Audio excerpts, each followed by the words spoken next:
The time is 7:32 p.m. and I'd like to ask you all to rise and participate in the Pledge of Allegiance. Pledge allegiance to the flag of the United States of America and to the republic for which it stands, one nation, under God, indivisible, with liberty and justice for all.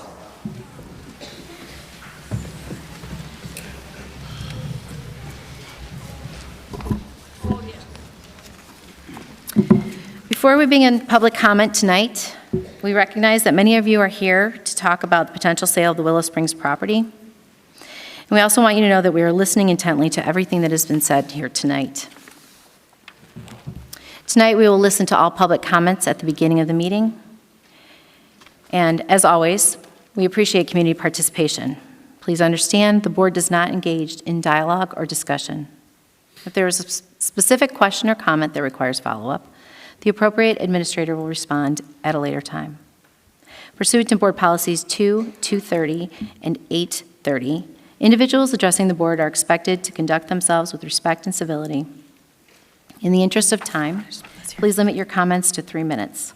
Also pursuant to Board Policy 2, 230, we may limit public comment on any one subject to 20 minutes overall, which we won't be doing tonight.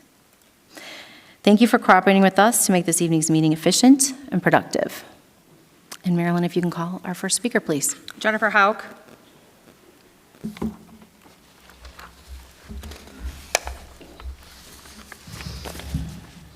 My name is Jennifer Hauk, and I am here as a concerned parent of Pleasantdale students.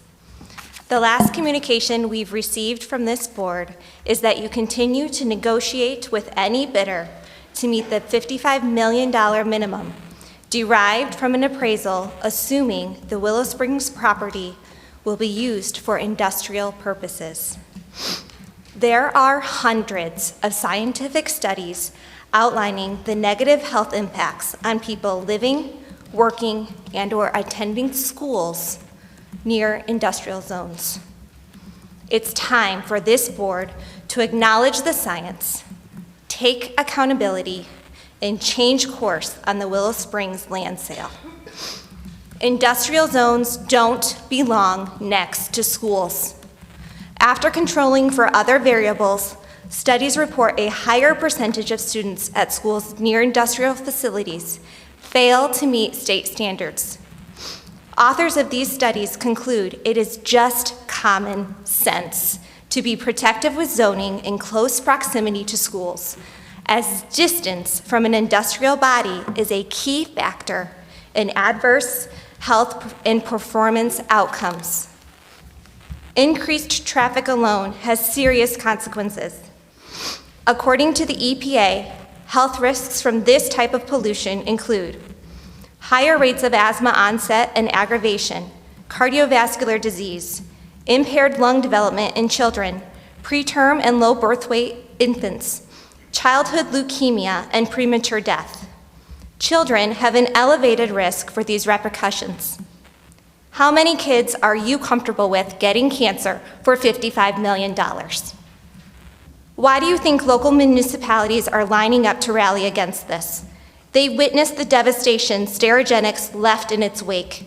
They heard parents from Gower and Hinsdale South pleading in tears because of the negative impact of those schools' proximity to an industrial zone on their children's health. They remember the pictures of children receiving cancer treatment. They understand the risk is simply not worth the reward. You cannot hide behind statements like we do not control zoning while threatening legal remedies to work around the zoning that is meant to protect our children's health, as was done on January 23rd. You want to leave a legacy? Show us you understand science. Acknowledge selling property adjacent to our elementary school to an industrial developer would be detrimental to the LTHS community you are supposed to be representing. Price the land according to the current zoning, and for the sake of our children's health, stop talking to industrial developers. Stephanie Farmer.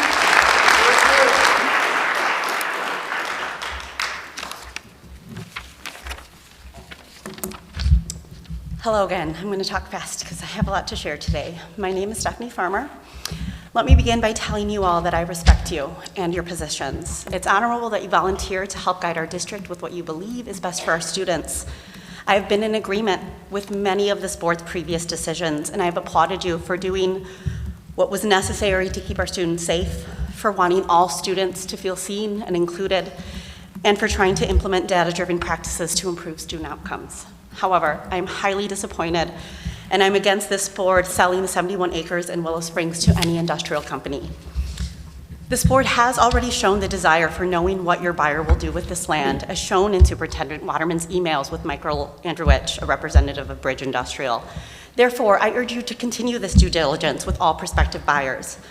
Except this time, ensure the buyer will be utilizing the land within the current zoning parameters, as outlined by the Village of Willow Springs in their village ordinance in 2007 and their resolution again this year. Communicate and work with the Village of Willow Springs, the Park District, School District 107, the Forest Preserves, community members of Willow Springs and Burr Ridge collaboratively to find the best use for the land. Do this just as previous LT boards have done. Do this just as outlined in your strategic plan to value collaboration, shared decision-making, and continuous improvement, to provide clear communication and feedback, to promote consistent policies, procedures, and practices, and to value equity, diversity, and a sense of community. I'm quoting the board website here. Your stated core values are to create safety and well-being, to connect families and have a collaborative community. Your core values are to create healthy relationships, to ensure trust and respect. Your core values are to have clear communication and effective collaboration. This is your strategic plan and your core values. Please honor these. Let me tell you, the silver lining to this debacle has been meeting so many incredibly phenomenal people in my community. I have met a wonderful group of intelligent, impassioned, and diverse individuals from all over the D204 community. We are a bipartisan coalition with no malicious vendetta. We have formed this little cadre of passionate citizens intent on protecting our community and our children. I'm a 6th grade teacher, and I teach my students to recognize their mistakes, to own up to them and make corrections. And it's not too late for us to do the same here. Once again, we need to ensure that LT's strategic plan is not garnered at the expense of the children and families in the community of D107. Protecting our community and the children of Pleasantdale Elementary School, your future students, is your moral imperative. Please disallow any negotiations with industrial developers and start compromising and collaborating with local entities. D107, the Park District, the Village of Willow Springs, Burr Ridge, Forest Preserves, anyone who wants a seat at the table. Honor your core values. Reappraise the land and sell it at the value for which it is appropriately zoned. I said it on February 6th, and I'll say it again. We want what is best for LT. We are LT. Pleasantdale is LT. Our community and all these people are the past, present, and future of LT. Thank you very much for your time. Justin Clark.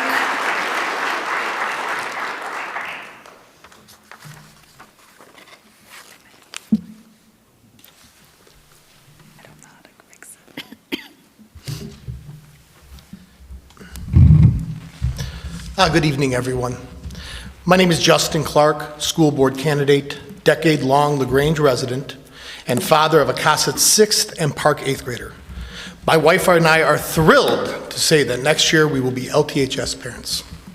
We worked very hard in our life to be able to say this, and we are very, very proud. For tonight, though, I will be speaking as a public school educator, which I am. A metaphor that is used when individuals and societies live through an extreme time is that they will carry with them the scars of that time, that event, or that situation. You live through something and you make it out on the other end. It is not a wound anymore, but a scar that reminds you that you made it through stronger. For our public school systems, the past couple of years are still not scars, but instead open wounds.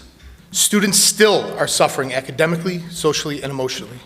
Forces outside of the schoolhouse use schools as cannon fodder for agendas, and a profession is seeing people leave, or even worse, not considering entering. Over the last couple of years, public schools has faced multiple forces that are trying to divide and cleave open our communities, students, parents, and staff.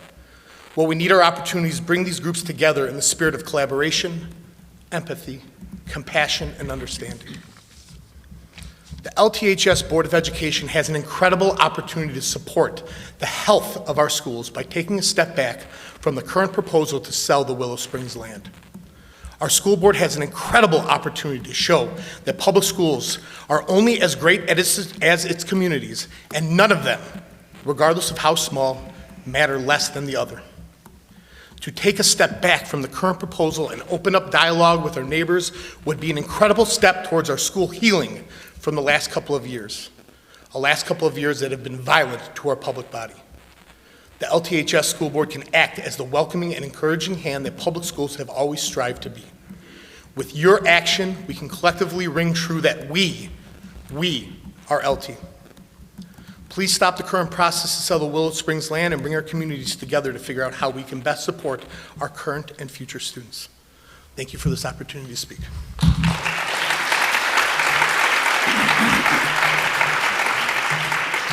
The next statement was submitted to be read. We support the actions of the LT Board regarding the Willow Springs property. You've behaved in a way that proves that your fiduciary responsibility is to taxpayers. By responding to an offer you did what was required, it would have been wrong to do otherwise. Likewise, Willow Springs Village Management should act responsibly to their residents rather than wrongly portray the BOE as heartless. Thanks, Stephanie and Don Nelson. Abby Bryant.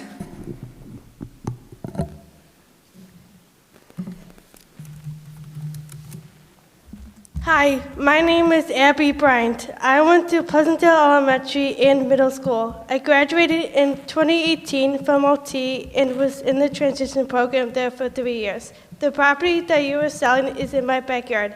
I walk across Drummer Church Road next to it to work at Pleasantdale Elementary every day. There are children that walk there too from my neighborhood.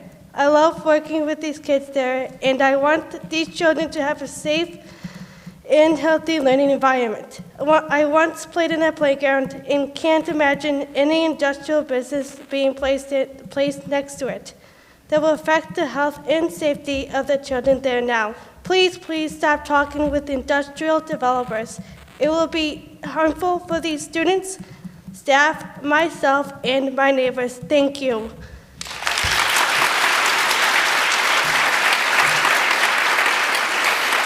The next statement was submitted to be read. Good evening, and thank you for reading my statement. My name is Ricardo Martinez, and I live in Western Springs. I'm writing briefly in support of the land sale in Willow Springs. The money to be gained from the sale will be used for vital and overdue infrastructure improvements, which will result in improved health and welfare of students, improved learning, and likely improved testing as a result. I've heard some disinformation lately that the board does not have a plan on how to spend the money once the property is sold. If you can provide any further details on the website to further substantiate the desired necessary upgrades, please do so, and please continue to promote the ltwillowspringsproperty.org website as a good source of information. I fully believe that the board and administration explored a sale that didn't pan out. Simple as that. Please continue exploring. You have my full support. Thank you to all board members for all that you do. The next statement was also submitted to be read. This is from Dale Holmquist. How is it possible that bids are still being considered and reviewed? The neighboring communities and their leaders have joined together and signed statements opposing this attempt to industrially develop the land. Are you not hearing the community outrage? There is an official investigation by the Illinois Attorney General regarding a violation of the Open Meetings Act. Your job is to represent stakeholders and taxpayers in this community. Your interest in industrial development is not a fit for the Willow Springs plot or for any location in the district. Stop this process now. Remember who you are supposed to represent. Trustee and Mayor Pro Tem, Village of Burr Ridge.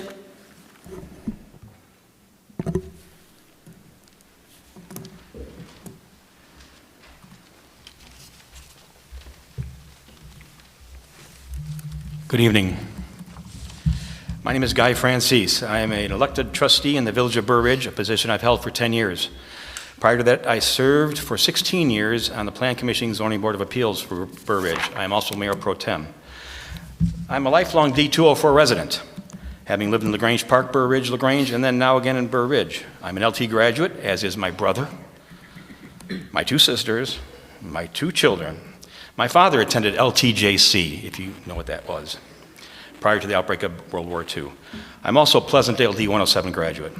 I apologize for not being here 2 weeks in January 23rd board meeting, as our 2 board meetings occurred simultaneously that evening and I couldn't make it here in time. I'm here tonight speaking on behalf of the mayor and the board of trustees of the Village of Burr Ridge. I've been authorized by our board to speak on their behalf. At our February 13th board meeting, we unanimously approved the following resolution, which I will now read. Resolution number R0623, a resolution supporting the development vision of the Village of Willow Springs. Whereas the Village of Willow Springs is a non-home rule municipality located in Cook County, Illinois, and whereas Lyons Township High School District 204, LTHS, owns a 70-acre parcel of undeveloped land at the corner of 79th Street and Willow Springs Road in Willow Springs. And whereas Pleasantdale Park District, which serves residents of Willow Springs, Burr Ridge, Countryside, and Indian Head Park, owns a 7-acre parcel which is surrounded by the land. Whereas LTHS has considered the sale of the land in recent months, and whereas the Village of Burr Ridge acknowledges LTHS' right to sell any land which it owns, including the land referenced herein in this resolution. And whereas the corporate boundaries of Burr Ridge extend to the northwest corner of 79th Street and Willow Springs Road, directly across the street from the subject land, in the form of Edgewood Valley Country Club. Whereas Burr Ridge supports the existing development vision of the land set forth by Willow Springs in their existing ordinance 3102/2007, which provides for the permitted development of residential, retail, and senior living uses. And whereas Burr Ridge objects to any potential attempt by the current or any future landowner of the land to de-annex from Willow Springs and subsequently annex to another nearby municipality, as this action would impact the use and enjoyment of the existing uses of Willow Springs and Burr Ridge and negatively affect the orderly development of Willow Springs. And whereas Burr Ridge requests that if LTH determines that the sale of the land is in the best interest of District 204, LTHS should work with Willow Springs, Pleasantdale Park District, and Pleasantdale School District 107 to create a mutually supportive development plan for the land, which is bring complementary value to the community. Now, therefore, be it resolved by the Mayor and Board of Trustees of the Village of Burr Ridge, Cook and DuPage Counties, Illinois, that the above recital are incorporated, referenced in Section 1, and made part of hereof as though fully set forth herein. That number 2, this resolution shall be in full force and effect from and after its passage, approved in publication in the manner provided by law, passed by the corporate authorities of Village of Burr Ridge, Cook and DuPage Counties, Illinois, and the regular meeting thereof held on 13th day of February 2023, approved by the following roll call vote. Ayes, 6 trustees, Francis, Mattal, Smith, Schiappa, Paveza, and Snyder. Nays were none, absent were none. Approved this 13th day of February 2023 by the Village of Burr Ridge, Gary Grasso, Mayor. The 2 important facts need to be mentioned here. Most importantly, according to the D107 superintendent, 292 Burr Ridge residents attend Pleasantdale Elementary School. As you know, the elementary school is directly adjacent to the subject LT property. Developing the LT property into industrial use would be detrimental to the health and well-being of all students who attend, including those 292 students which are Burr Ridge residents. In addition, a portion of Burr Ridge is directly to the north of the subject parcel. We all know that Edgewood Valley Country Club abuts the LT property to the north. Industrial development would be detrimental to the club as well. The Mayor and Board of Trustees of Village of Burr Ridge will support the sale and development of the subject property if and only if the property is subsequently developed within the parameters of the current Village of Willow Springs zoning, which allows for residential, retail, and senior uses. The Village of Burr Ridge stands with the Village of Willow Springs, Pleasantdale District 107, Pleasantdale Park District, Indian Head Park, Countryside, Hodgkins, and supports the current Willow Springs zoning, opposes any and all industrial uses for the subject property, and opposes any attempts to de-annex the property from the Village of Burr Ridge. Thank you. Mr. Sohacki. Thank you very much. I appreciate that. Mr. Sohacki.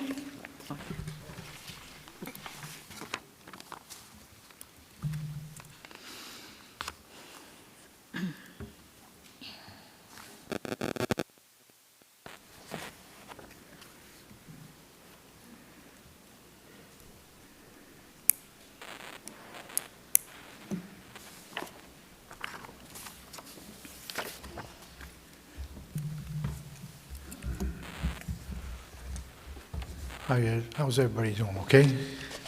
Good. This is the first time I've been here. I just heard about this situation about a week or two ago.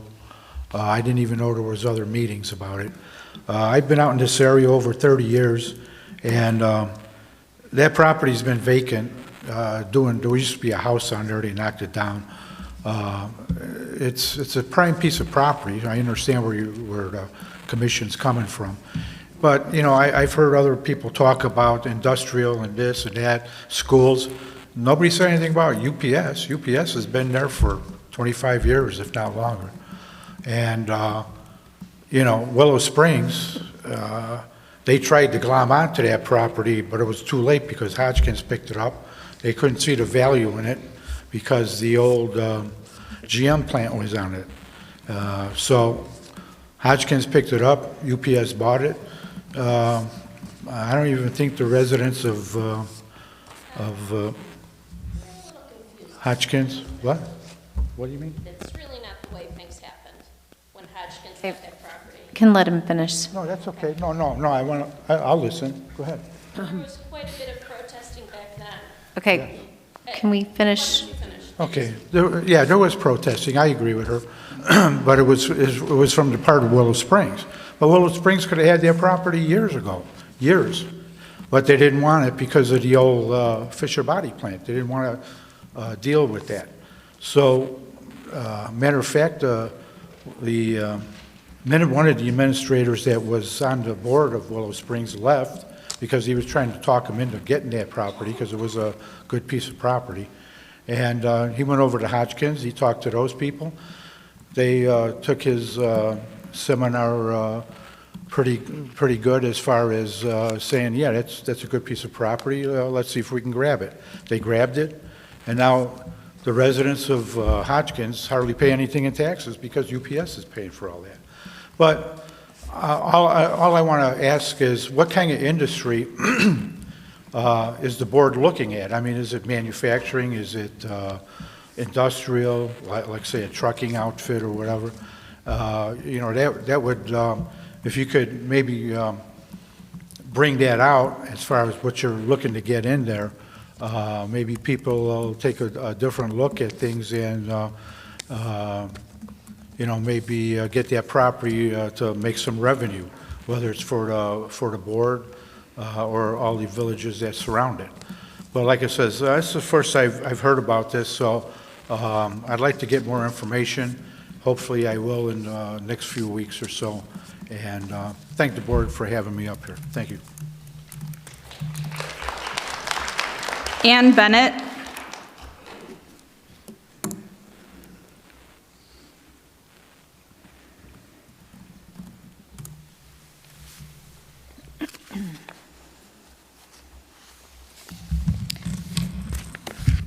I watched your February 6th meeting, and I read in part your 521-page capital improvement plan. And in that plan, the architects and the engineers' primary focus was on the identification of assets in need of modernization or replacement, and on providing facility-wide air conditioning, including the cost to complete the project. The plan was, I think, one of the primary reasons as to why you want to sell the property, which is why I'm going to give you some recommendations as to why this plan needs to be further discussed prior to rushing to selling any property. I believe the plan is a start of a discussion. It didn't address the mitigation of visitor management issues, and it was identified in the FAE's Physical Security Consulting Report, alternative construction and non-construction solutions that address concerns, complaints, and needs that should be considered prior to approving the plan. I have 8 recommendations that I would like to make to you that I think you should consider. The first one is to address the visitors management issue with a visitors only entrance and lobby at each one of the campuses to mitigate that risk. The South Campus could be easily reconfigured with some expansion at the main entrance. The North Campus office would be more problematic with the need for visitor-only staircase and lobby. But that also presents opportunities to expand some of the North Campus. You could put in an ADA-compliant elevator south of the office. utilizing the existing electrical vault, and additional water closets north of the main office, utilizing existing waste stacks and plumbing, as well as larger classrooms for advanced placement courses and the collaborative programming that has been discussed in other board meetings. And it would avoid reconfiguring your historical structure at North Campus. And the interior of these upper floors be completed in stages, funds permitting. You also need an overall electrical assessment. There needs to be a calculation of increased electricity demand of existing and proposed equipment to formally request and inform Commonwealth Edison of LT's future increased demand, mitigating the risks of not having the electrical power to run your newly installed equipment or negatively impacting the communities in which each campus resides. You need to do a quality control check of your living plan presented to ensure inclusion of all deficient and obsolete assets to provide the BOE with a complete facilities assessment. I bring this up after a look, and North Campus swimming pool is identified as past its useful life, but only its locker rooms, electrical and AC equipment were included in the plan. There could also be, talk about construction. They were talking about South Campus cafeteria at your prior meetings. And there are other solutions than just to reconfigure the cafeteria with expedited construction. Then you were also talking about LEED buildings. And all the award-winning school LEED buildings, they were made when, at the beginning of the building, when the design and the inclusion and the installation of the energy-efficient equipment, and they've never had the end users give their feedback on it. New doesn't always mean better. You have options of renting underutilized Park District of LaGrange facilities to cure some of your physical education-related complaints of the South Campus baseball fields, such as renting Sedgwick Park that has baseball and a lighted field. There's a fitness center weight room there and other facilities you could use. You can also— Ms. Bennett, yes. can we, in about 30 seconds left, please? All right. Thank you. You can also establish a foundation to fund various capital projects, making it tax deductible to corporations and residents in the area. And you also have the ability to explore talking to the Water Reclamation District for your parking lots, because you can get grants for permeable paver surface lots. Thank you. Thank you. Becky Lawrenson and Harold Gibson.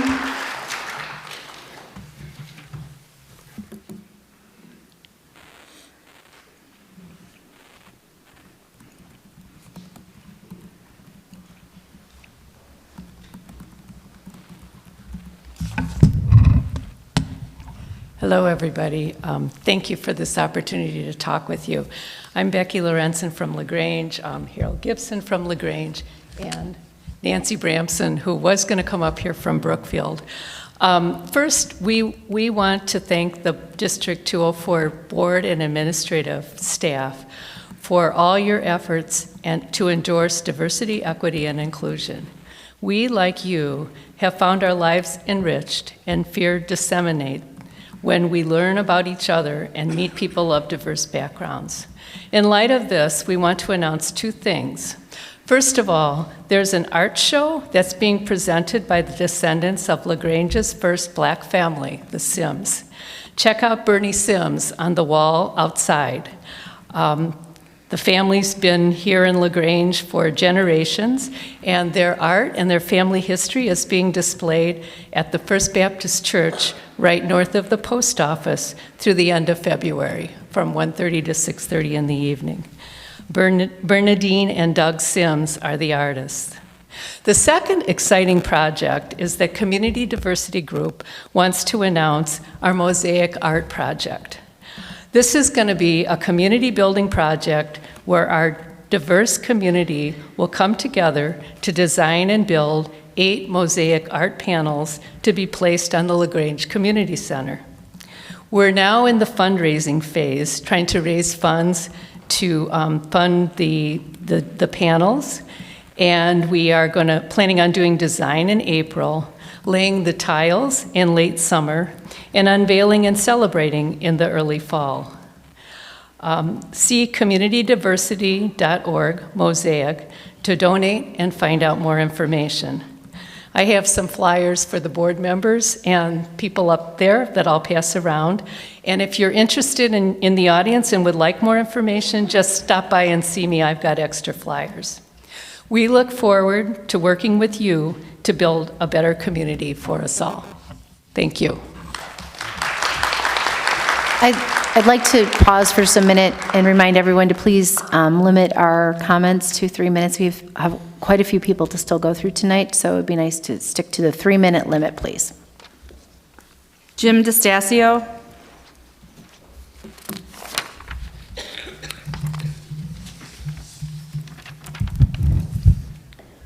My name is Jim DeStasio, and I'm a Willow Springs resident, a parent whose children attend Pleasantdale Elementary, and a homeowner that lives adjacent to the property you are attempting to sell. This is my 3rd time addressing this board over this matter.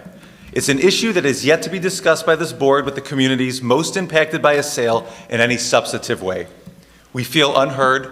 We feel marginalized. There has been a profound lack of transparency in how this sale has progressed, not just in public over the last 3 months, but in the many months preceding this, where you collaborated behind closed doors with buyers on a prohibited use that would be detrimental to our community. In this absence of leadership, others have stepped up to advocate for our community. The Village of Willow Springs has led the effort, and there has been an unprecedented amount of pushback to your approach from multiple municipalities, governing boards, and other elected leaders. Many of them are with us here tonight, and we thank them profoundly for their support. Today, I bring another voice to join the chorus of elected leaders urging you to change course. I have a letter dated today and addressed to this board from Cook County Commissioner Sean M. Morrison, whose district includes the Willow Springs property. Commissioner Morrison writes, "As the Cook County Board Commissioner for the 17th District, I write this statement to add my voice to those of the constituents and stakeholders we both represent. It is my understanding that on Monday, January 23rd, your board voted to reject 2 bids received for the Willow Springs property located near 79th Street and Willow Springs Road. To date, I am aware of 5 separate governing bodies and many private residents within our districts that have respectfully requested your board reappraise the land's value and redraft your bid terms for the property based upon the acceptable use it is currently zoned for.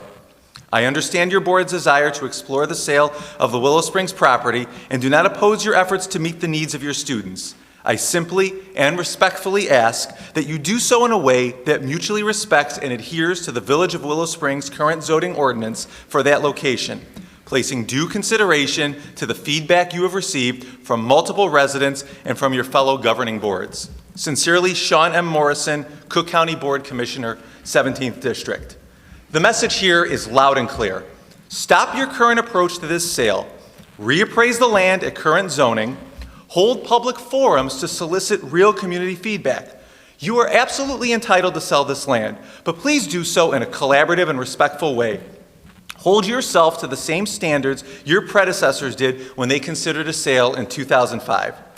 And please, this is from the bottom of my heart, realize that when you say that you want to hear from all 11 districts on this matter, after people come to you and speak for 30, 40, 50 minutes at a time, that rings as incredibly dismissive to our district, Pleasantdale.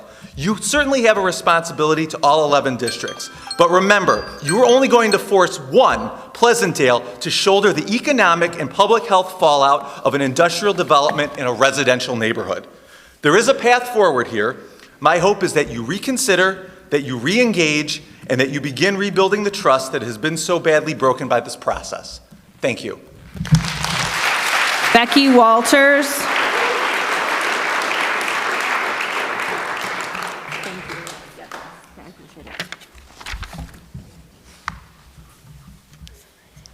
Good evening. My name is Becky Walters, and I'm a proud District 107 Pleasantdale School Board member. But tonight, I am speaking as a parent and LT community member. I have 2 wonderful children at Pleasantdale Elementary, a 4th grader and a kindergartner. This is my exceedingly bright kindergartner, Kendall.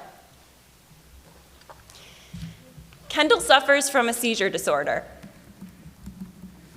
In her 6 short years of life, she's had more ambulance rides than many have had in a lifetime. The Willow Springs property that you have appraised for industrial use only is just kitty corner from the school's closest paramedics and across the street from the police department, 320 feet and 182 feet respectively. These emergency services need to pass the Willow Springs property to make their way to our elementary school and much of the District 107 community. The Village of Willow Springs has already publicly expressed concern with the increase in the type of traffic that industrial builds would cause. I am here to echo that concern and to show you the direct impact that your actions can have. Numerous studies have shown that mere minutes count in paramedic response time.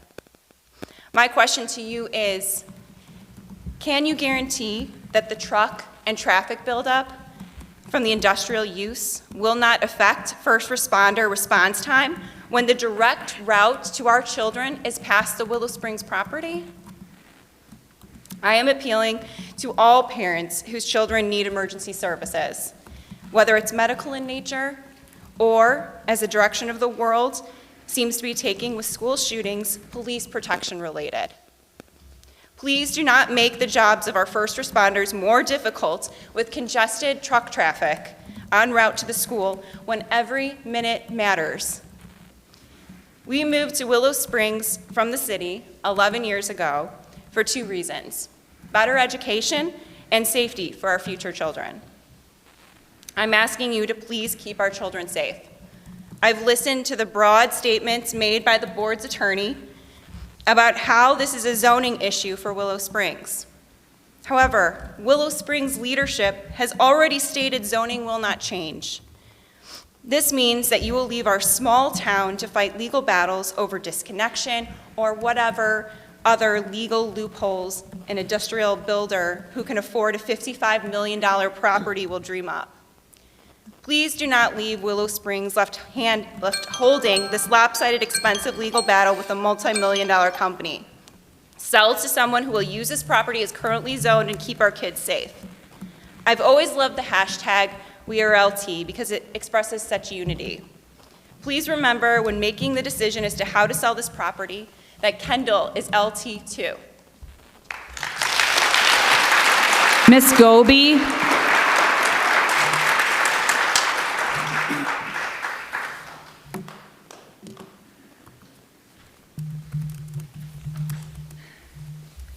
Hello, my name is Sue Goby, and I live on Howard Avenue. My home borders the property in the proposed sale. I've spoke once before in front of you. You probably don't even remember. It was in the room upstairs. Many fewer of us were there. This is amazing to see this outcry. I wasn't as prepared at that point. And I really spoke off the cuff expressing my concerns because I had presumed that you hadn't considered all of these things that so many people have said.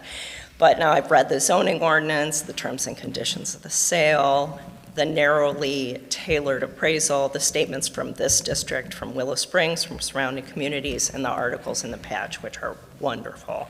I think I gave you the benefit of the doubt at that point because I believed that you were public servants and that you were trying to serve the public.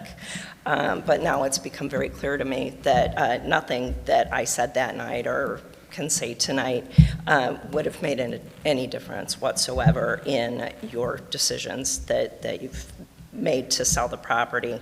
And there really is going to be a devastating impact in this proposal to sell the land to an industrial developer. It would ruin my neighborhood, and it would hurt my neighbors. I don't think you even bothered to ask anyone what the impact would have because you didn't care. You just wanted the big paycheck. Zoning is important. We all rely on it in our society, in our community. It's what separates the disharmony of different kinds of land uses.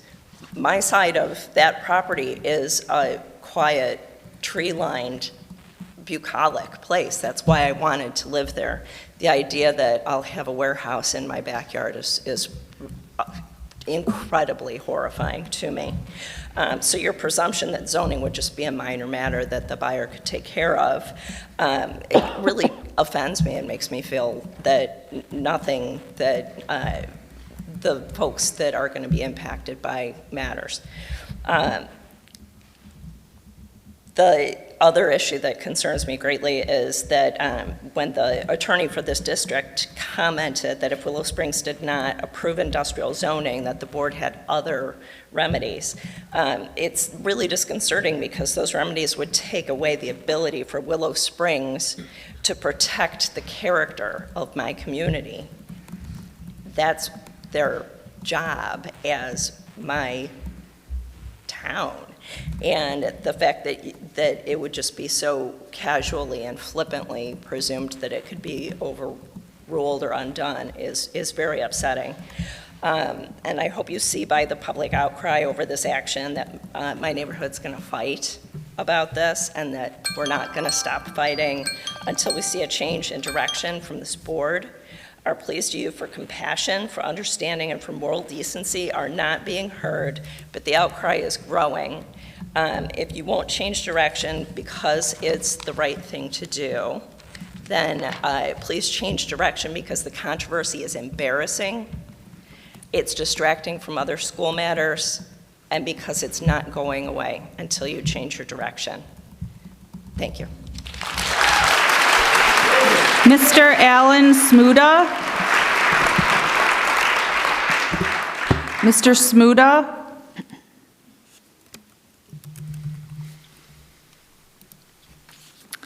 Alderman John Von Drasek.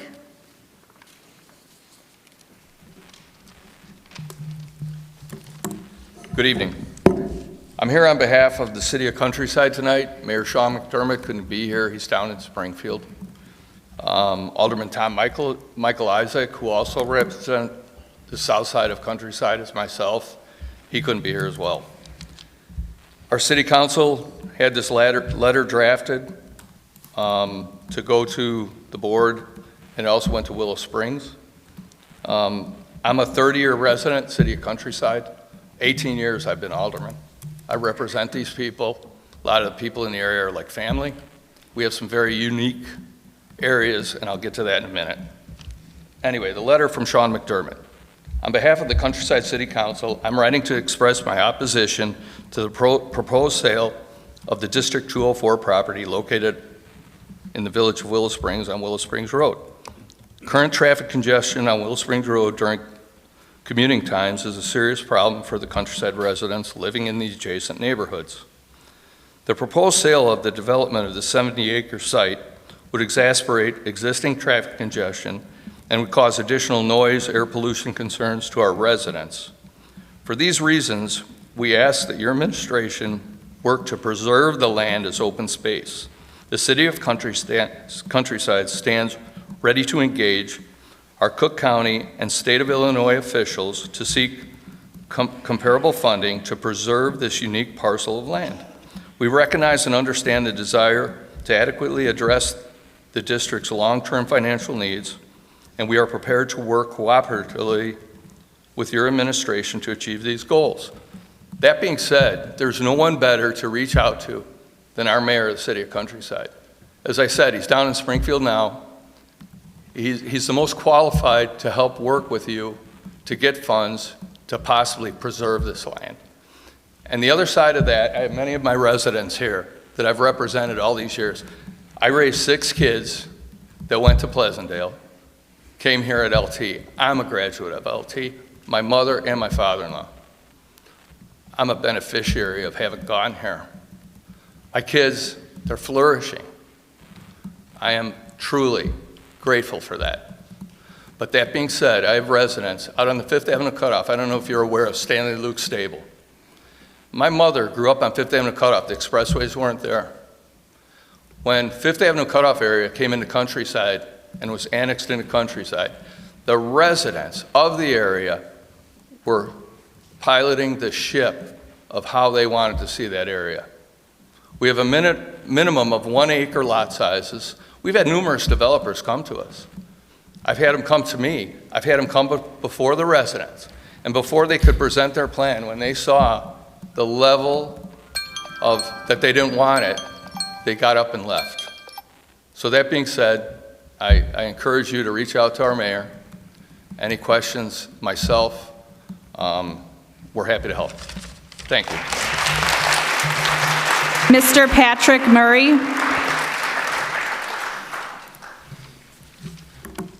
Is this working? Because I don't think you're hearing what's being said. My name's Patrick Murray. I'm a resident of Willow Springs. You might remember I spoke last week, and 2 weeks ago, and I was trying to figure out how we got here. And guess what? I'm still trying to figure it out, because it's 2 weeks later and we still don't have any answers. Nobody's responded and told us what's happening. You've had 2 weeks to put something together.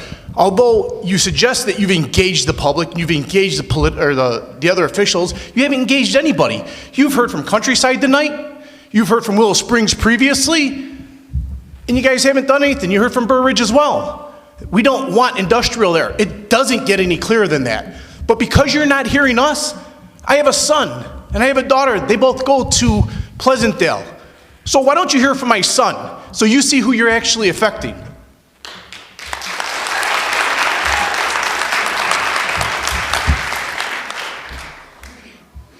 Okay, my name is Ryan Murray. I live in Willow Springs with my mom, dad, and sister. I'm a student at Pleasantdale Elementary School. I'm in the 2nd grade. My class goes outside for recess and sometimes lunch. We play at the park on the swings and slides. We play in the field at White Buffalo Park. My friends and I like playing outside. We feel safe at school. Please keep us safe. We are just kids, trying to be kids. Thank you, Ryan Murray.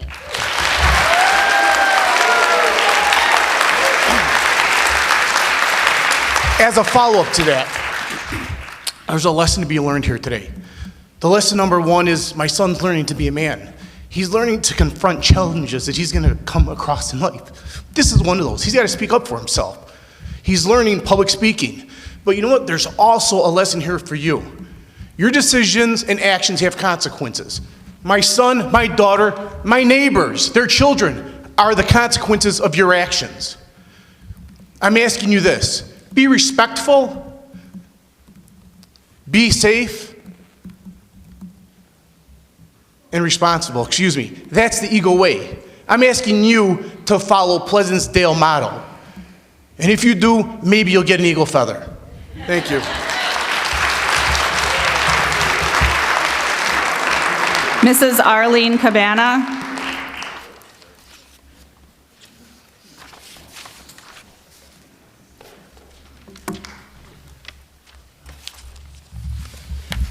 Good evening, LT Board of Education. I'm Arlene Cabana, President of the Pleasantdale School District 107 Board of Education, and I'm here to formally present a collaborative joint municipality letter to you on behalf of the following entities: Pleasantdale School District Board, Pleasantdale Park District Board, City of Countryside, 17th District County Commissioner, Village of Burr Ridge, Village of Indian Head Park, and the Village of Willow Springs. There's been much discussion and debate regarding the sale of the LT property. Due to the proximity of the property to Pleasantdale Elementary School, many homes and parkland, we are sure you can understand how this has become an important and crucial issue for many of the various stakeholders in our community. Our community understands and appreciates the desire of LT to improve its learning environments and make meaningful updates to aging buildings. But we also want to ensure that our community's health, safety, well-being, quality of life, and property values are not negatively impacted by the sale and subsequent development of this property. We believe these goals are not mutually exclusive, and a win-win solution can be achieved for all affected parties. We further believe that through collaborative efforts, a sale of the property can be brokered that brings about development to the property as it's currently zoned, but that does not negatively impact the community at large, while still bringing about a substantial financial benefit to LT. We respectfully request that the Board of Education, number one, redraft the bid terms and conditions to target developers who will develop the property within its current state of zoning. And two, have the property reappraised to reflect its current zoning usage rather than having a minimum bid amount that is so high that it will essentially allow only for industrial developers. We do not oppose the sale of the land, just the sale of the land outside of its current zoning, which would allow for a clearly prohibited use as LT is seeking. As governing boards, we realize what good governance and great leadership looks like, such as adjusting plans and ensuring the prosperity of all stakeholders. Past LT boards have sought significant amounts of community input when it considered selling this property before, and we are asking LT to seek the same level of community involvement and input, especially from the residents who will be most affected by this sale. We are united in our stance and ask LT to consider an answer to our aforementioned request.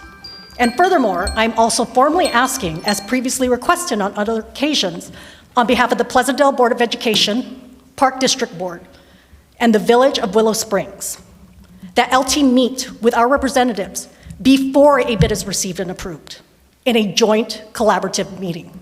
Thank you.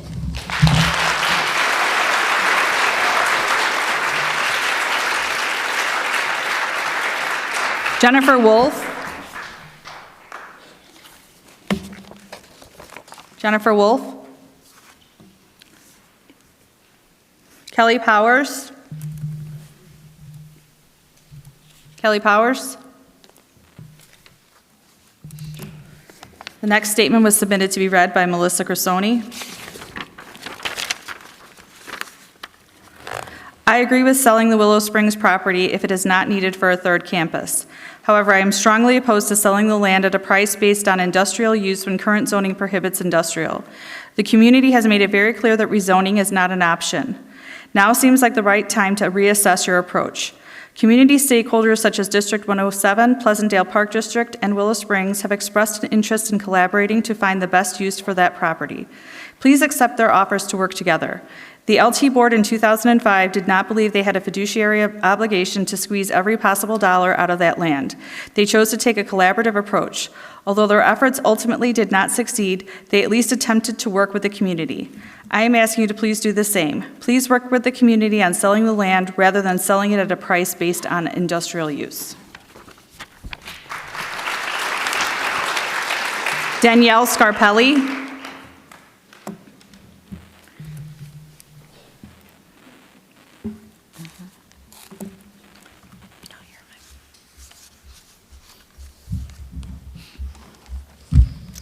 Hi, my name is Danielle Scarpelli. I have two children that attend 107.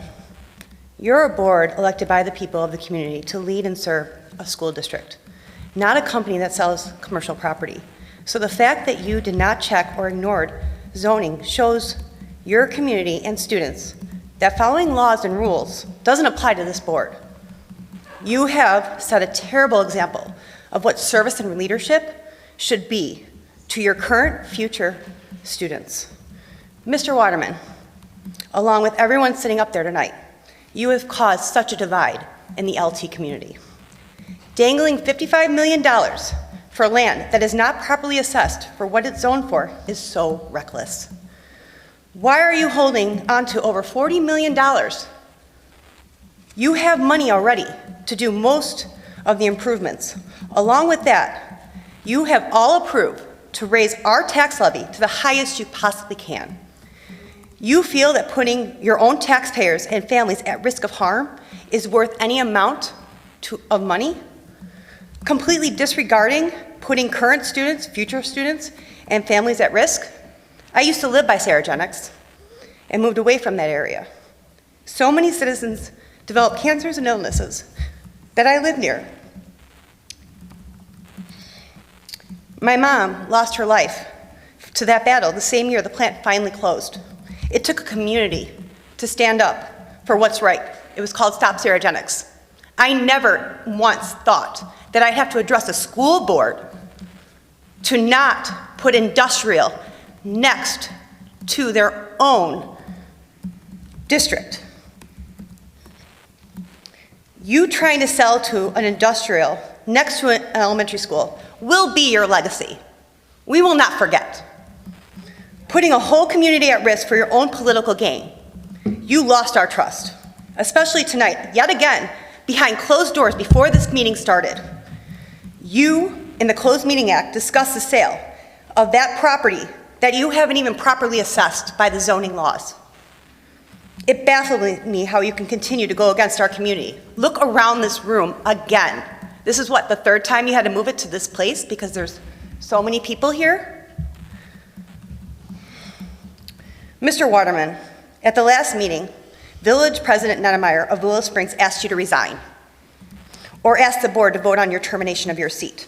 You have proven to not follow the code of ethics of being a superintendent of District 204. You really owe it to all of us who you serve to provide us with an update. We have not heard of one on this matter since January 26th. Thank you. Jill Hipp. Mrs. Jill Hipp.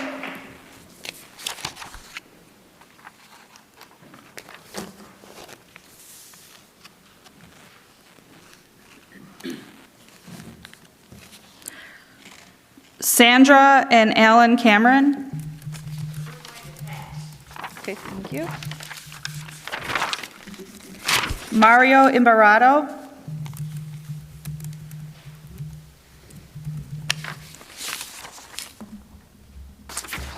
Good evening, my name is Mario Imbarato.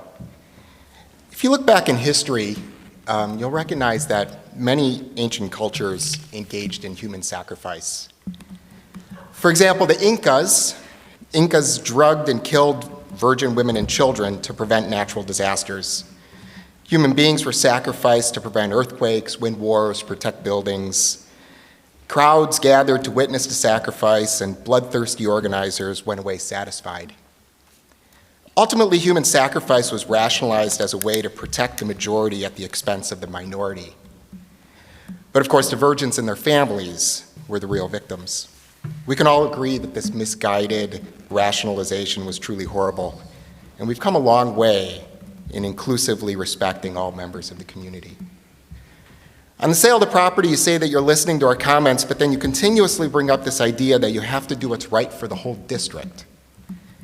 The last meeting, you said that you want feedback from all 11 communities, and you've obviously convinced some close colleagues to write in support comments so you have something in the record. Your own words have intentionally segmented us into 11 communities, one of which is sacrificed with your proposal, and 10 of which you're trying to convince about the greater good. The fact is, there's only one community with a shared good. You've intentionally furthered divisiveness by continuing to tell these other 10 communities that the land's worth $55 million. You claim that now, unless the Pleasantdale Virgin is sacrificed, the greater good will suffer. In fact, the land was never worth $55 million, as its value is only determined by the approved zoning usage. Just like your neighbor's property is not worth what a concrete recycling facility would be willing to pay for it. You've intentionally manipulated the LT community by publicly stating a value benchmark that cannot be achieved with the current zoning protections in the hopes that the majority can oppress the minority. If your mother or your sister lived next to this property, you wouldn't be doing this. If the property were in this very location, surrounded by affluent homes in the center of the district, you wouldn't be doing this. You individually know that that's true. But because it's not your sister, it's not your mom, it's not your neighbor, you've become the bloodthirsty, sacrificing barbarian by being complicit in this sale.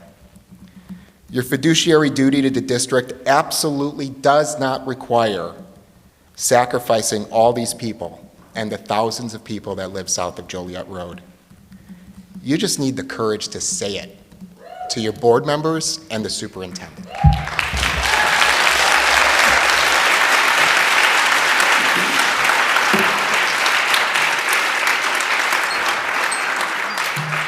Patty Essig.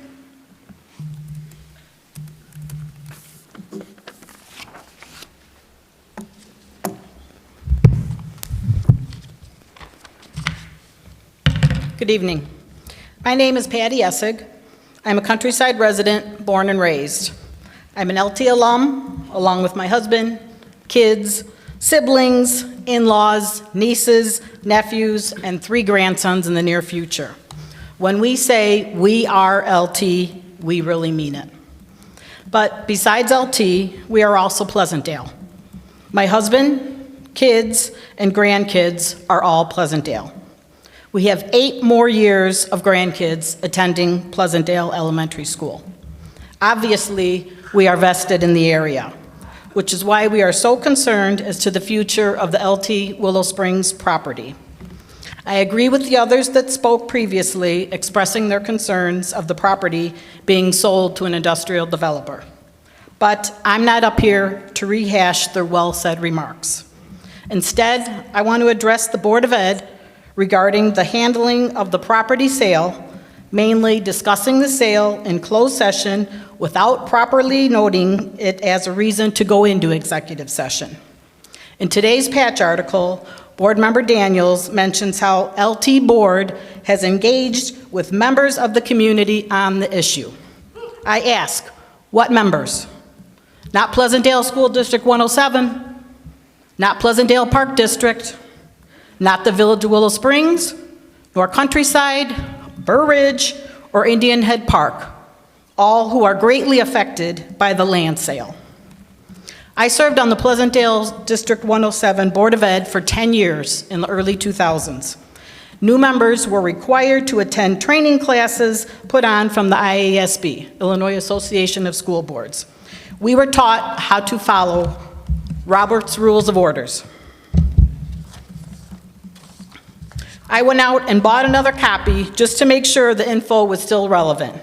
Believe you me, it is. We followed it to a T. In fact, we had a board member that violated a confidential topic discussed in executive closed session. We, along with the IASB, filed a grievance toward the board member. This board member had to hire their own legal counsel at the tune of over $1,000 from their own pocket just to fight us.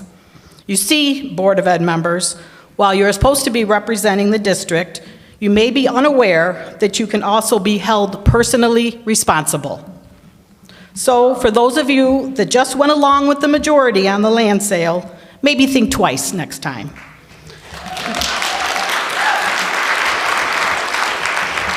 The Attorney General is already looking into violations of the Open Meetings Act. Dr. Waterman, I strongly urge you to buy copies for all your board members and be sure and read it yourself. With elections around the corner, I would hope the incumbents will do some much-needed soul-searching. I'm sure the 3 new board members come April 5th will. Thank you for your time. Vivian Trujillo. Vivian Trujillo.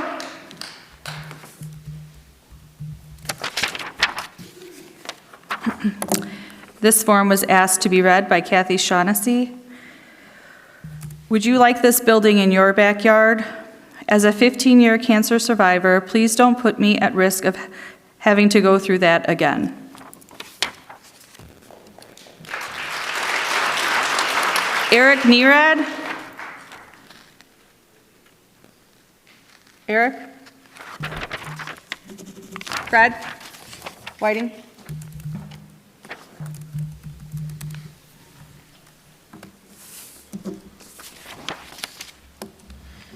My name is Fred Whiting, and I'm going to skip around a little bit, but hopefully not too much. I don't have it all written out.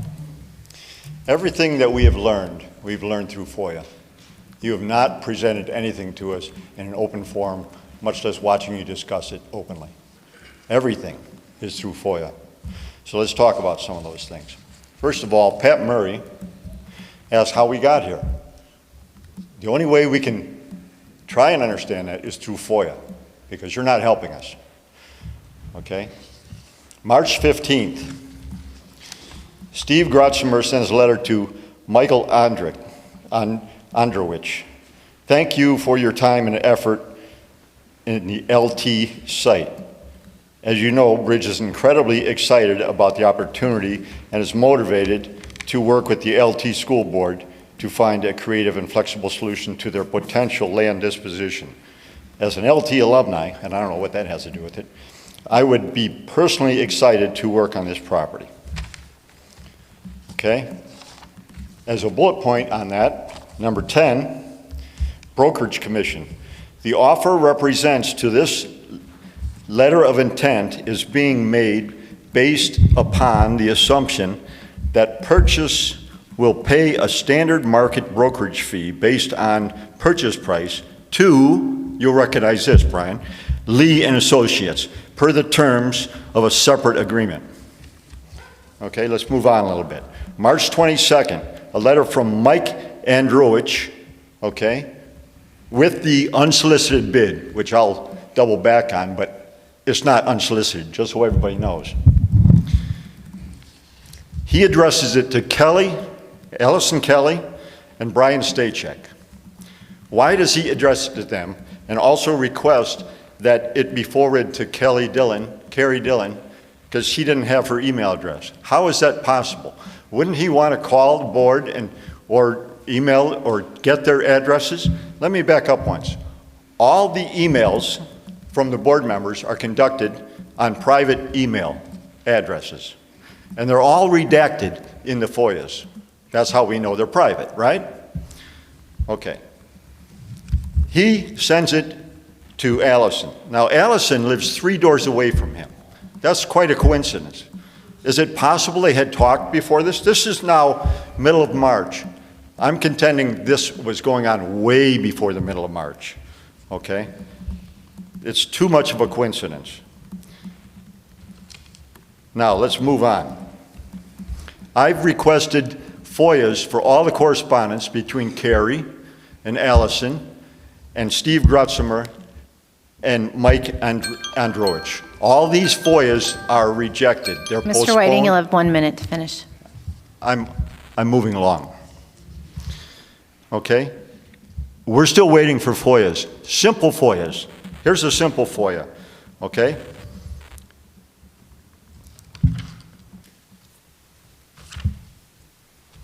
Bear with me. There was a letter sent out by Brian Stachek. First, I asked Brian Waterman, have you had any additional communication with other interests after the bid from January 11th? Yes or no? He couldn't answer that. He wants me to call him and discuss it and go over fluff. Simple yes or no. Okay, I asked a question in FOIA regarding Brian Stachek's letter that he constructed to announce the sale of the property. Who was that letter sent to? That FOIA was stonewalled. 30 seconds. We need to wrap it up. Mike Androwich, for the last 8 months, now that he was introduced by Steve Grutzimer to be the bagman, okay, was in contact back and forth with Superintendent Waterman for 8 months in secret dealings, which were to be brought up to the board, as he says in his emails, but it never occurred on any of the titles of the closed meetings, much less the open meetings. Okay? One last thing. Move on. One last thing. There were 6 people that attended the sealed bid opening. Okay, we're done for tonight. I contend Mr. Whiting, that it was we're done. not, excuse me, I contend that was not a sealed bid opening. Marilyn, do we have another speaker? I contend it was not a sealed bid opening. I was Susan there. Conroy. There was nothing sealed. They were open manila envelopes, pulled out and read immediately. And the only winning bid was Bridge Industries. All that is more than a coincidence, and all of it was learned strictly through FOIA. That's enough now, we're done. Next speaker, please. Susan Conroy. Susan Conroy. You're going to pass? Next. Nicole Rojas. Nicole Rojas. Rebecca Romana.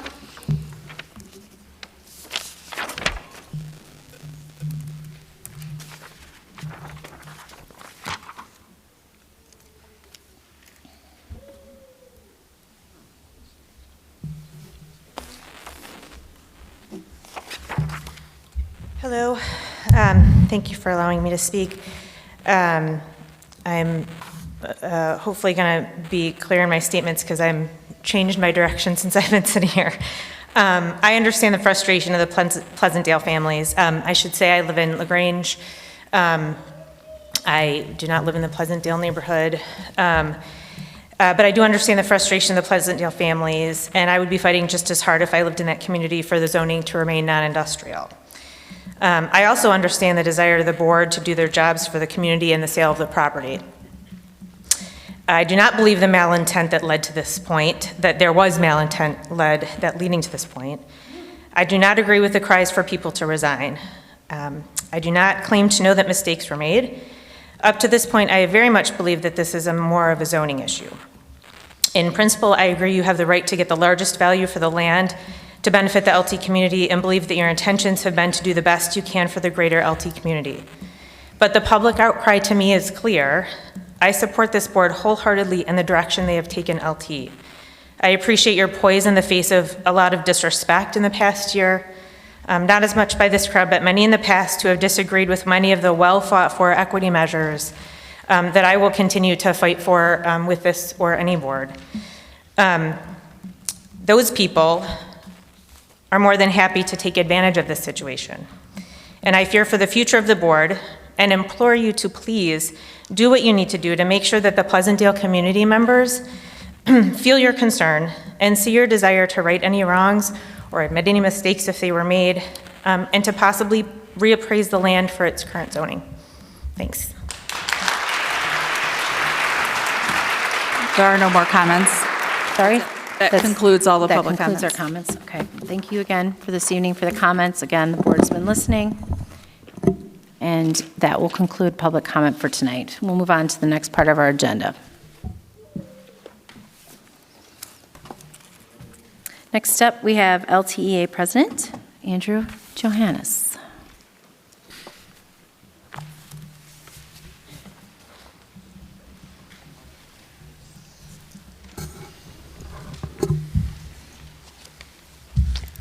Good evening. For those of you who don't know me, my name is Andrew Johannes. I am the president of the Teachers Union here at LT. I'm a social studies teacher. The LTA does not have a public statement regarding the sale of the property. However, we acknowledge the public engagement and support your right to express your opinions. As a social studies teacher, the civic engagement is great to see. The board has been discussing the facilities and the areas to address. We appreciate the board's review and concerns of these areas. Past boards and administrations have not prioritized this, and we are happy to see the change. There are several areas that need to be addressed at both campuses. These concerns are more than just AC. For example, the South Campus cafeteria is crowded and difficult for students to navigate. In many cases, it can take as long as 15 minutes to get through the lines. This leaves a student about 10 minutes to eat. In addition, a majority of our students are stepping back in time when they arrive at LT as compared to their feeder schools. Many have never seen a chalkboard or a traditional classroom with just rows and a teacher desk in the front. Not that that's bad, just they haven't really seen it. Having said this, the LT teachers can teach in any environment and will meet the needs of the students in any situation. The teacher's main concern is for students to have a positive experience at LT. Our goal as a school community should be to have a learning environment that is conducive to becoming successful in the 21st century. Teachers are grateful for being included in the discussions about the facilities through the strategic plan and surveys. We will continue to be active participants in the feedback and planning process. I'd like to recognize a few teachers and groups for some outstanding work over the past month. Congratulations to FCS teacher, Global Studies Assistant Chair, Daniel Rezlowski, on being selected as one of the DuPage Area Occupational Education System College of DuPage's Regional CTE Instructor of the Year. Kudos to our counselors who have been busy with creating the schedules for students for the next year. This is a busy planning time, and we're excited about the next school year. Congratulations to the club sponsors with their great success this year. The speech team had a great outing this past weekend. The students are truly amazing, and the teachers are helping the students reach new heights. Thank you to Brad Drake and the entire B&G crew. Winter has finally arrived here in Chicago, and we finally did get a little bit of snow, and they did a great job with the removal and making the area safe for students. We do appreciate their hard work in keeping the facilities clean and safe for the students. And finally, I'd like to thank the board for their continued support in creating a school that allows all students to succeed. Thank you. Thank you. Thanks for that update, Andrew. Congratulations to our staff and students. Next up, we have Mr. Matthew Walsh, student representative to the board. Thank you, President Dillon. This month marked many incredible achievements in the student body. With events such as the All-School and huge successes at state-level tournaments, this has certainly been an eventful month. LT students continue to excel in their areas and show how special Lyons Township is. February 1st was National Winter Signing Day. 15 LT students signed letters of intent to play their respective sports at the collegiate level. Congratulations to all these students for their commitment here at LT. We look forward to seeing you shine at college. Congratulations to Ella Ormsby for being announced Student Athlete of the Week on February 2nd for her leadership and team spirit for LT basketball. Last Friday, February 17th, was the annual Blackout Game. Varsity boys basketball defeated Lake Park with an electric student section in the North Campus Fieldhouse. LT Varsity Palms won 2 state championships on February 14th, one for Lyrical Division and one for the Palms Division. They received the highest score out of 180 routines, which made them the overall state grand champions. Varsity girls basketball is also dominating the court, with the last-second win against Downers Grove North on January 31st. On top of that, they had a massive 67-31 win in the opening playoff game on February 13th.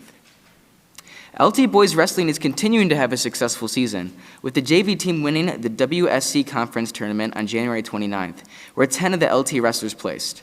The sophomore team also did an incredible job, receiving 3rd place. Gunnar Gorelli of the boys wrestling team placed 2nd at the Hinsdale Central Sectionals and is qualified for the IHSA State Finals. Congratulations to the LT girls wrestling as well, with a great performance at their tournament at OPRF, where 4 of our wrestlers placed. Varsity competitive cheer couldn't make it to all school because they qualified for state and had a fantastic performance on February 3rd. Congratulations on an incredible season. Now moving on to activities. The annual all-school assembly took place on February 3rd. All LT students gathered in the North Campus Fieldhouse to celebrate all LT has to offer. Some of the clubs that participated were Snowball, Speech Team, Debate Club, WLTL, Varsity Football, Varsity Baseball, and many, many more. Some students even had the opportunity to shoot half-court shots to win money, which was pretty cool. LT Theater had its performance of Fiddler on the Roof from February 16th through the 19th in the Reber Center. The actors had so many rehearsals and it paid off with show-stopping performances. Congratulations to everyone involved. Andrew Nemeth and Ella Happel were announced the Activity Students of the Week for leading a 3rd-place finish at Simon for Model UN. LT Speech Team placed 5th at their sectionals at Hinsdale Central. On top of that, 4 LT students qualified for state. At state, Nicholas Barbera and Courtney McMullen placed 2nd for their dramatic duet. Congratulations, guys. The LT chess team placed 21st out of 129 schools at their state meet. LT Winter Guard was announced as state champions. Congratulations. LT Reads is continuing to have its meetings, and this week they focused on the book, The Rebellious Life of Rosa Parks, in honor of Black History Month. 6 members of the LT speech team headed to Boston this weekend to compete in the Harvard University Debate Tournament. And lastly, WLTL held its annual fundraiser, Rockathon, this President's Day weekend. The students were fundraising on-air shifts for 88 hours straight. They ended up raising over $27,000, which all goes to benefit the station and future broadcasters. Thank you very much. Woohoo. That's good stuff. Thank you, Matthew. That's awesome. Okay, with that, we have next up Dr. Waterman, Superintendent's report, please. Thank you, President Dillon. Just a few things to highlight. First of all, today, enrollment for summer school programs opened up. We're offering 26 different courses during summer school, including electives such as ceramics, digital photo art, consumer econ, keyboarding, and web page development. We also have some core courses like biology, English, algebra, and world history. And so today was the first day the portal opened, so we encourage our community to sign up and get into the lottery for our summer school programs. Matthew also mentioned this being Black History Month. He mentioned the LT book read of The Rebellious Life of Mrs. Rosa Parks. We're also hosting Two Brown Sisters this coming Friday, February 24th, which is a collaborative celebration that blends songs, poetry, African drum and dance, and thought-provoking storytelling to guide audiences through an interactive musical history lesson. Lessons on the Great Migration, jazz history, Chicago Bronzeville history, and the art movements as well. So we encourage our community to come out for that. A couple highlights that Andrew mentioned, but I want to also reiterate congratulations to Danielle Redzalowski, our culinary arts teacher, FCS teacher, and assistant division chair, for winning the CTE Instructor of the Year from Deos and from the Technology Center of DuPage. It's really just a cool honor for Danielle and a much-deserved recognition for her as well. And then he also mentioned the counselors, but I would say like throughout the last few weeks, our counselors have been working with students to choose courses for next school year. Every student in grade 9 through 11 participated in a group guidance session during their PE class back in late January. Counselors shared course sequences, selection timelines, prerequisites, and everything that's related to course selection. And then since then, every student's had an opportunity to meet individually with their counselor to enter those final selections in Infinite Campus. Actually today, parents got an email with their course selections, and then the final deadline to make changes is coming up this Friday. So we're kind of right in that course selection process. And then of course, all of this information is reviewed and prepared as a staffing report to the board at the March 20th regular action meeting. So that's coming pretty quick as well. Then to conclude, we're excited to share some feedback from our most recent LT Community Advisory Council meeting, which was held on February 8th. The topic of discussion was student services.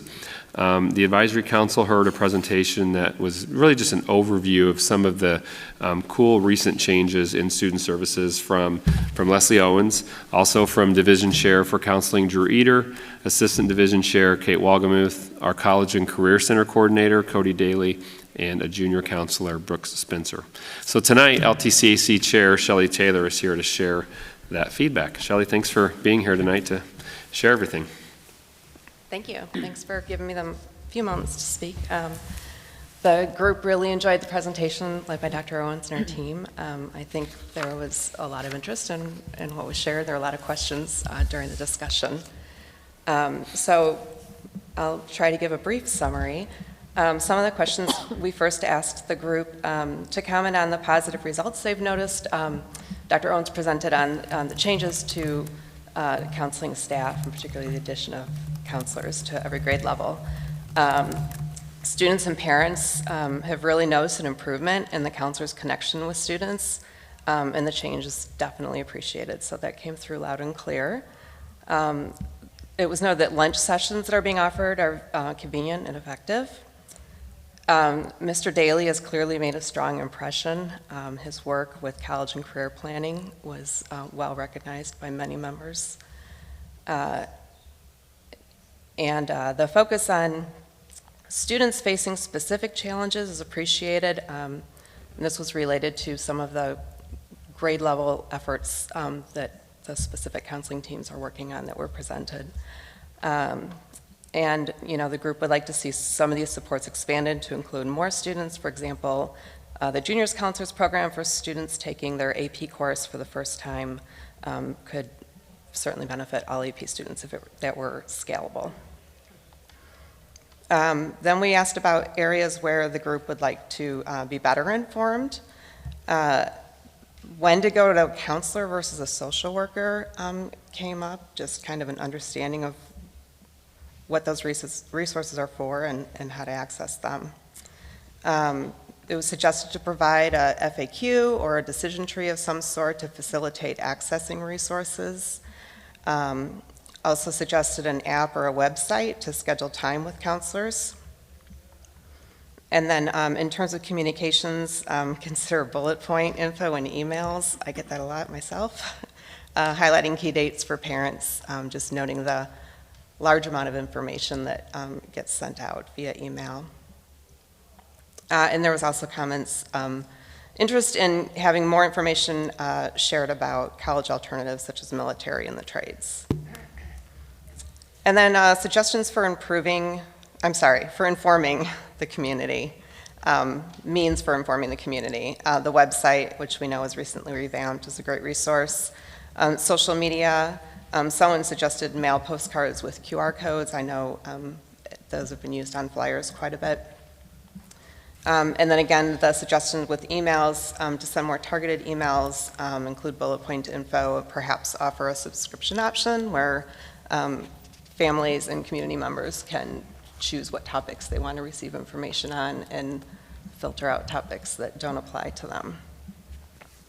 And lastly, the group was asked to identify gaps that could be addressed. So I focused on ones that were mentioned multiple times. There was some talk about focus on the transitions primarily to freshman year and to junior year. We all know those are bigger transitions because of the changes in the buildings they're attending.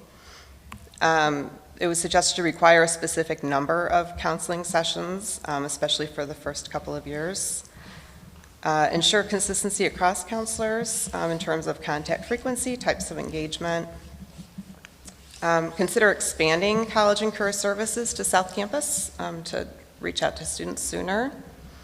Providing more guidance on schedules based on students' college and career interests earlier again, so that when students are planning out their schedules, they kind of have a map in mind. And then it was also discussed, there's been quite a bit addressed in terms of mental health, but the group was looking for even more focus on mental health and inclusion issues, especially in identifying situations before they reach a crisis level. And it was also requested to include more support for students taking rigorous courses. And that's everything I've got. Thank you. Thank you, Shelley. Thank you, Shelley. We appreciate it. So just as a reminder, all of that raw feedback makes its way back to our Student Services Department for review. We'll also post the presentation and the feedback on our LTCAC website, so that'll be available shortly. And I'll share that link with the board in my update on Friday. Thank you. And that concludes my superintendent report for this evening. Appreciate it. Thank you. Thanks so much, Shelley, too. Appreciate that. All right. I guess next up, we have action items under unfinished business. Our first item is second reading of the 2023-2024 textbooks and instructional materials. I think we've heard this a few times, and I think Dr. Waterman, you're going to take care of this. I am. I'm going to pinch it for Scott tonight since he's out. So thanks. This is the fourth time the board has seen this, but it's a second reading of the 23-24 proposed textbook instructional material change requests. So he's went through this several times. I'm here to take some questions if there are questions, but really the purpose of tonight is to approve it now that we're in the second reading. Yeah. He just didn't want to go through it one more time. He's missing his opportunity for all those questions. Right. All right. Okay, no, there's no questions? All right. Is there a motion then to approve the 2023 textbooks and instructional materials as presented? So moved. Second. Marilyn, can you call the roll, please? Member Daniels. Yes. Member Gretsch. Yes. Member Kelly. Yes. Member Swinehart. Yes. Member Thomas. Yes. Member O'Bear. Yes. Member Dillon. Yes. Okay, our next item is under unfinished business is the second reading of Press 110. Mr. Piotrowski. Thank you, President Dillon. As Dr. Waterman stated, with textbooks and instructional materials, this is also the fourth time that we are receiving this. We had the first reading back in January, and now the second reading initially at the February 6th Committee of the Whole, and now at the February 21st meeting. There have been no changes since the February 6th Committee of the Whole, when we did have that brief discussion regarding that section regarding committees. It is our recommendation, as Dr. Waterman stated at the last meeting, that it's just a 5-year review to approve that, but the recommendation is to approve Press 110 as presented. Again, there have been no changes since the last time we discussed this on February 6th. I'm happy to answer any questions should the board have any. Good. I know we talked about it several times, so everyone's clear? All right. Thank you. With that, can we have a motion to approve Press 110 as presented? So moved. Second. Marilyn, if you can call the roll, please. Member Gretsch? Yes. Member Kelly? Yes. Reinhardt? Yes. Member Thomas? Yes. Member Robert? Yes. Member Vita Daniels? Yes. Member Dillon? Yes. Thank you. Thank you. And next up under new business, our first item is the approval of the 2023 asbestos abatement project bid results. Mr. Stachek. Thank you, President Dillon. So this, again, we discussed this at the Committee of the Whole meeting. These were bids that were received on January 30th, and these were for, as you mentioned, the asbestos removal project. There's asbestos removal that needs to take place at both North and South Campus for our upcoming summer of 2023 summer projects. There were 3 bids received on that day, and the lowest was from EHC Industries Incorporated in the amount of $87,000. Our consultants at MMLP, asbestos consulting firm that we utilize, have vetted this company, and they are comfortable making a recommendation with us moving forward with them. So tonight we would look for the board to approve the contract in the amount of $87,000 for the upcoming asbestos removal, which, by the way, some of this will be actually taking place over spring break. We're going to get a head start on that, so some of it can start with the spring break, and then immediately in June, the HVAC contractor can start, and then they'll get the second part of the asbestos removal done beginning in June, but at least we can get somebody moving on that. So Great. So there's won't interrupt the school year actually at all. It'll be done earlier in the summer. I hope so. Okay. Yeah, right. Okay. Then can I have a motion to approve the 2023 asbestos abatement project bid results to EHC Industries, Inc. as presented? So moved. Marilyn, can you call the roll, please? Member Kelly? Yes. Member Reinhardt? Yes. Member Thomas? Yes. Member Robert? Yes. Member Vita Daniels? Yes. Member Gretsch? Yes. Member Dillon? Yes.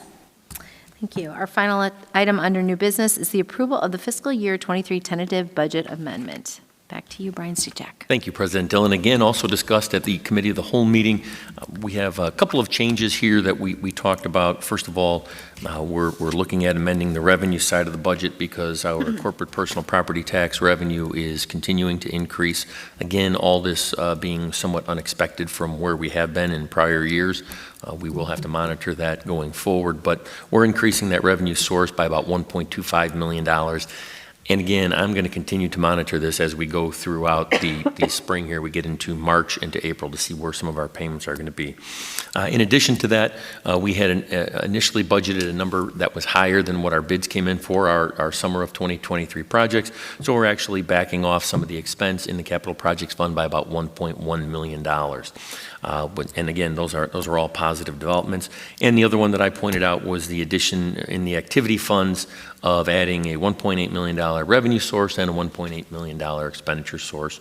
Again, that does not affect any of our operating funds. Those funds in the activity accounts are separate from the district dollars, but nonetheless, I think it was the GASB 87, if I remember correctly, requires us to, the State Board of Education put this in on a line item, and so we're putting that in there, which was originally omitted accidentally. And so that's what we're doing there. But again, none of that affects the operating budgets. But the other 2 items that we talked about do. The process here will be that we would adopt this tentative amended budget tonight, and then I'll continue to monitor this. We will have a budget hearing in April to adopt the final amended budget for FY23. There will be an advertisement in the newspaper. We'll have it on display here in the business office. We'll also put it up on the website for anybody to view, and if they have any questions, they're certainly welcome to come during that public hearing and ask those, and we can go from there. Excellent. Anyone? I'm just rereading and revisiting and want to make sure I'm hearing it all correctly and understanding. So as opposed to many budget discussions in my experience, which are usually, oops, we've got an overrun. We've got less than expected for the capital projects funds due to just estimates that actuals coming in below estimates, so that's 1.1 million. And then this corporate personal property tax revenue that we've talked about at many, many meetings over the years is coming in so far above your expectations, and there could be more room to run, maybe, but not willing to say that yet. So we're 2.4 million to the good. Our original budget that this board approved was deficit spending to the tune of 3.4, right? And we've talked about a lot of the projects that drove that. So we are still deficit spending with this, but just to the tune of $1 million. That's correct. At all the pieces. So it's good news. We're still spending and investing in the school, et cetera. And this is a tentative budget amendment that you're asking us to consider. That's correct. It's the same process when we adopt the budget in August and September, when we adopt the tentative in August, and then we adopt the final in September. And again, to those points, I'm going to continue to watch that CPPRT number, because I think there's a chance that it could even go higher than what we have in this tentative budget. And so, and look, I'll continue to monitor all of the expense. I mean, you know, obviously, we talk about, as I've talked about in the past, the fact that the district is self-insured for its medical insurance for employees. So we have budget numbers there that we can continue to look at. We can certainly look at where some of our other expenses are and that sort of thing. But this just begins the process, and then I will bring back a final amended budget to the board in April with as up-to-date information at that point as we would have. Brian, is that CPPRT number, is that like a rolling number? Is that why it keeps changing? Or is there going to be a point where you think it's kind of like we're solid where it is? So are you asking, like in a future year, would we say, look, here's where this number we think where it's going to fall? I guess I was wondering, maybe I didn't phrase that right, but so for fiscal year 23, where we're at, you think that, I mean, that's where we landed, we're done, we're not going to see it, it's not going to change or move or anything? No, I think it's still going to change. Oh, you do? I do. Okay. Yes. Yeah, I guess do. I want to know how long we might expect to see that play out. Well, by the end of the fiscal year, by June 30, we would Okay. know what we have in that particular fiscal year. Again, what's unusual about these numbers is the fact that historically, up until I think it was fiscal year 20, maybe 20, we would see about $3.6 million of revenue in that source. And then we've seen dramatic increases in the last couple of years that are really, again, all positive, but are not in line with historically what we've seen in these prior years. And again, this just does not affect us. That affects every taxing body that has corporate personal property replacement taxes, and that is pretty much all of them. So everybody's seeing this dramatic increase, and again, it's positive. I don't know that we can say that we can count on these numbers 5 years from now or 2 years from now, but we'll talk a little bit more about that when we get to the 5-year forecast piece. And do I recall you receive, I don't know if it's exactly monthly, but essentially monthly, you get an inflow to the point, I mean, this isn't like you get 2 checks a year. It's more frequent than that. That's right. So far we received it, this is typical for the payment structure, a payment in July, August. There was none in September. We had one in October, nothing in November. We have December, January. There most likely won't be one in February. And then there's usually 3 to finish up the year in March, April, and May, sometimes a small one in June.